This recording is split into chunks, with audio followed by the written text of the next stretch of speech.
My beautiful country people, how una dey? My people, I dey greet una according to una time, depending on where una for the watch us. Yes, my country people, this na morning gist. The gist wey be say I carry come na to touch light about this Zimbabwean prophetess wey dem dey call Kalaba. Kalaba, what was that her name sef? Kalaba. That's her surname. Yeah. Na her matter na I carry come because the miracle when this woman dey perform, according to reports, the miracle when this woman dey perform, no be here o.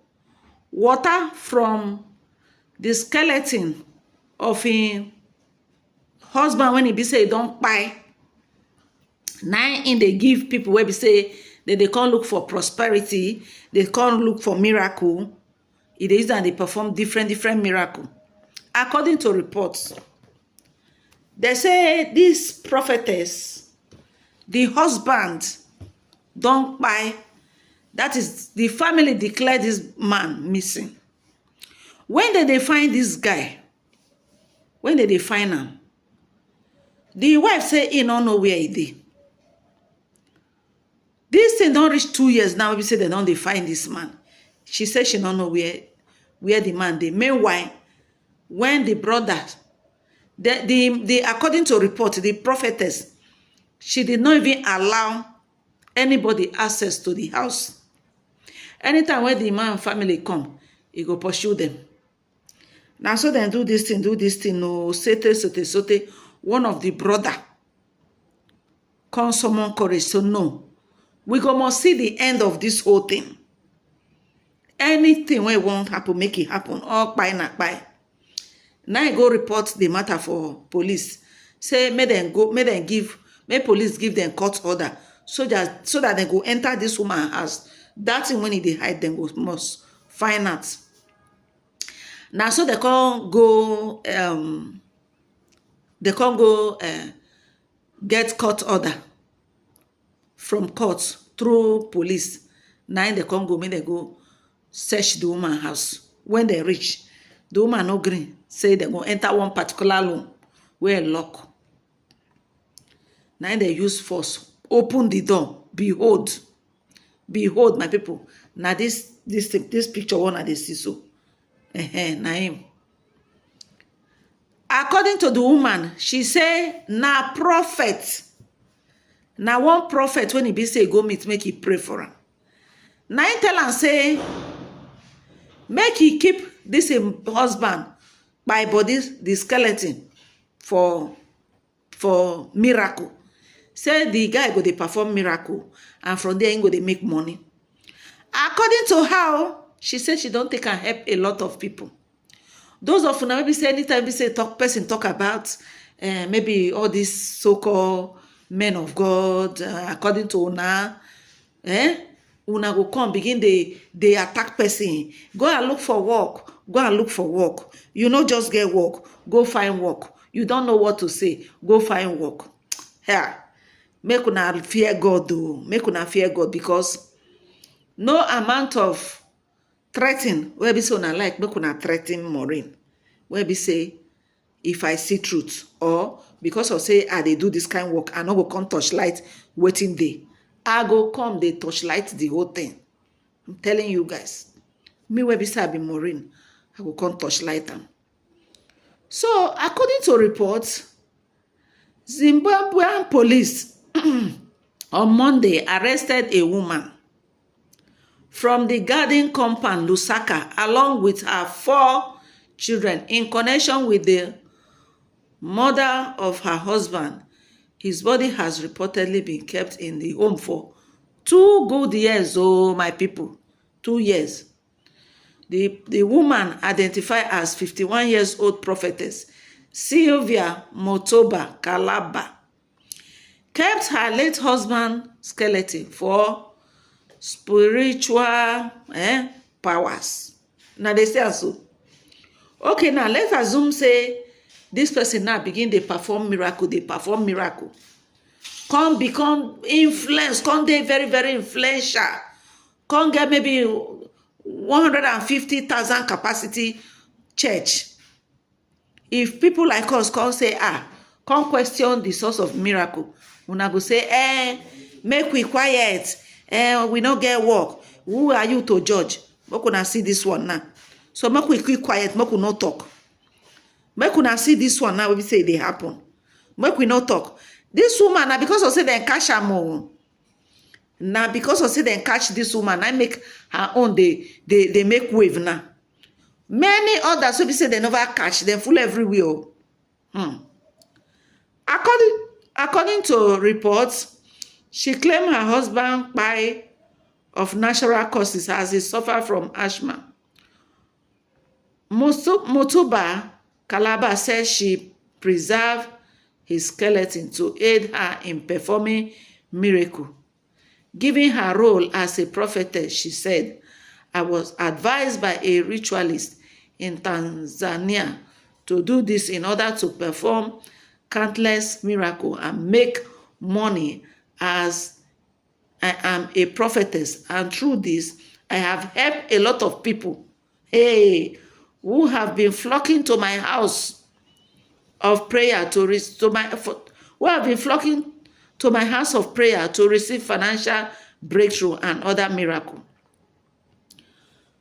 Police spokesperson now come confirm and say they arrest the woman and her 4 children in connection with this discovering of this remain of in their home.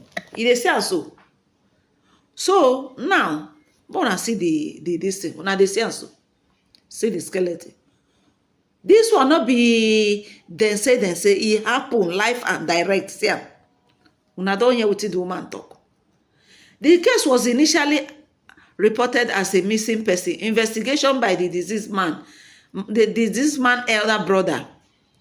The skeletal remains were found almost a year and a half. The family could not ascertain the man whereabouts. We no gonna know when the man take by. Now the time we say the family no contain know where the man dey. Whether na the woman buy am, whether as the man buy naturally, said that the woman come use chemical, wash off this only skeleton remain. We no just know. More investigation are coming.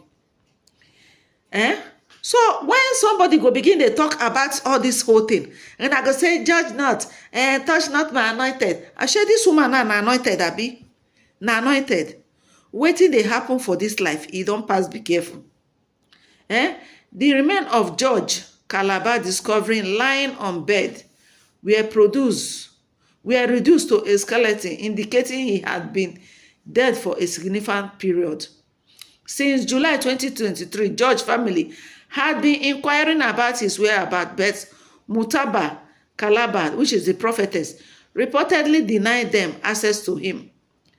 The arrest followed a report made by George brother Emmanuel Calabar, 55 residents at house number. Okay, they can't talk the number of where the person is staying. So, according to reports, the suspect as Sylvia Motuba, the deceased wife, and her children, Natasha, 19, Sandra, 22, Wendy, 27, and a female juvenile. Imagine. Even get grown-up children. When police follow up on the report, they found the family had locked themselves inside the house with the skeleton remain. It was also alleged from July 2023 until January 2025, Motuba Calabar prevented family member from visiting George.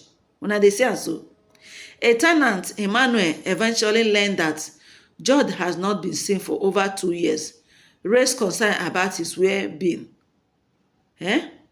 So, my people, now so the family can't discover, say, their brother don't buy since. The man then lie in skeleton for inside house, where they take they perform miracle. Maybe they go bath the skeleton, finish the water. Maybe the water. Now the woman go take mix concussion, give church members. Many church members, una don't chop shit too. Una don't chop rich. Una don't shop nonsense for church. Both those so-called communion, when we say they bless. Most people, when we say you go see, when they go to kind of all this Pentecostal church, they go. They go mix the whole thing, give them concussion. When they chop and finish, they not go know the time when they go carry their whole money. The whole money, go give church. They go just carry the whole money, go give church, they trek.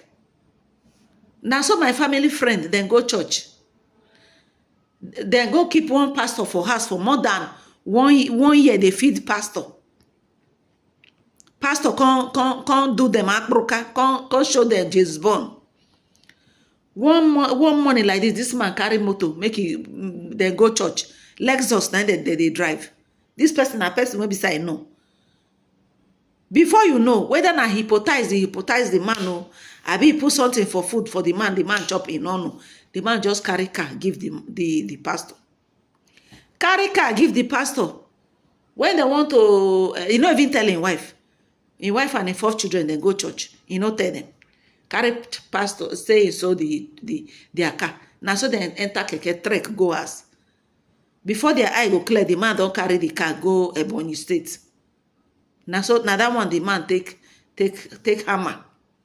He don't carry this thing, go Ebonyi State. Now so this man come the trek with his wife and his children. Those of una won't be so now they waka for church. Una never see anything. You better know God for yourself. Because when they talk all these things, some people will come, go and look for work. Last video when we say I post, when we say I talk about Pastor Eneche, the miracle where we say they say that he performed for in church, when we say somebody was giving testimony, say ring, 4 come off for in Bekus, in private parts. A lot of people they ask questions because me as a day here, so I go ask question. I go ask question if I see some kind of things. Because the way we say all these men of God deceive our parents them. This na computer age. Anybody when it be say make them brainwash and they go brainwash them. Today I went out to go and buy something for market. I saw one woman. Now so he hang their pastor, he laminate their pastor picture, hang am for neck. They waka. Then they do 21 days fasting. Then they do 21 days fasting. Now so he hang the, if you see him looking very, very miserable, looking, maybe if he don't carry in first fruit, in first salary for the year, go give pastor. Then he come hang the pastor the picture for neck, where he laminate, hang am, there for him back. He come the waka, brokerek. Now, when I look at the woman, look and finish, I say, see this one. You carry your pastor hang for neck. Meanwhile, your pastor go there inside car with bulletproof car, with AC. Mopo on top of that one go the guide and then you will come carry sticker, say, make a hang for my door for protection. Like seriously. When people now will be say, because whether I like it or not, as God they raise pastors, now so God see they raise people where be say he go come they criticize them too. He go come they talk things where be say he go open people eye, because even God is not happy with most of them. God now don't they open a lot of people eyes. People eyes, they don't they see things when it be say they happen. So those of una will be say una go come out, will come begin they say quiet your mouth. You not get work. Don't touch man, not my anointed. One even come tell me how somebody is as one man of God they preach, or Papa Eric, but they preach, somebody is 9 leprosy attack her instantly. Meanwhile, we they sin against God every day. How many times when God don't be when we say Amadi Ohana go call her? How many times when we say God don't strike on her? How many times when una they sin against God? How many times? So my people, it is not a small something. Una they see the kind things when we say they happen these days. Now this woman now, I'm sure say they perform miracle. They perform fake miracle. Even though the miracle no reach sef, before you know, all those church members na so they go lie. In fact, in case you don't know, hit the street there for church. Hit the street there for church. People wey be say dem pay, wey be say they go they give false testimony. They waka up and down. I know they talk say real miracle no dey happen. No.